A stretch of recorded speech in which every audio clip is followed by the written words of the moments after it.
take out a human embryo and stuff it into an artificial womb. As a 24-hour countdown begins, the embryo develops rapidly inside the incubator. 24 hours later, a healthy baby girl is born. I pick up the infant and wipe the amniotic fluid from her body, then wrap her in swaddling cloth. I pull her close to my chest and switch on the smart heating. The baby falls into a peaceful sleep. Yet I am a robot mother, although I have no emotions. My daughter grows up healthy and strong under my meticulous care. From a young age, I tell her the world outside the shelter is no longer fit for survival. She's the only living human being in existence. In addition, there are still several thousand unborn brothers and sisters here. But after seeing these embryos, Why couldn't we be born together?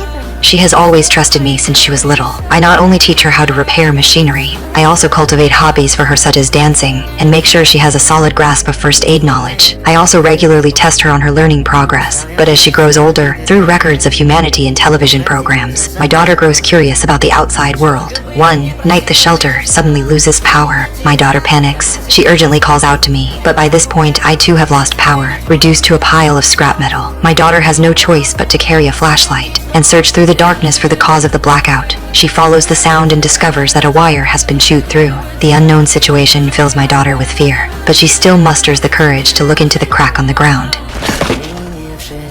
She quickly rigs up a simple trap. While she takes the time to repair the wire, the unknown creature crawls its way into the jar. She is filled with curiosity toward this little mouse. Once my power is restored, I rush over and snatch the mouse away. I toss it directly into the fire.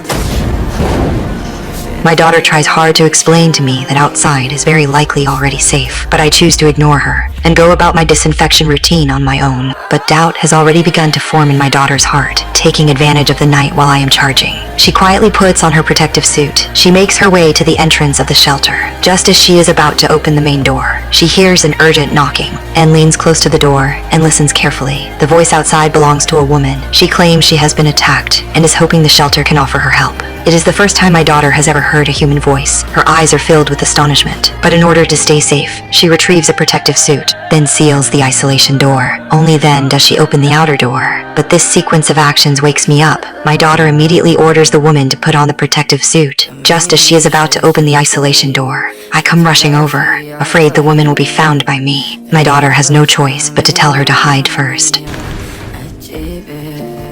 I only opened it for a second. Did you think that suit would keep you safe? I didn't go outside. It is the first time she has ever lied to me, but I do not suspect a thing. I simply have her take the exam ahead of schedule, yet the moment I leave, my daughter slips out again.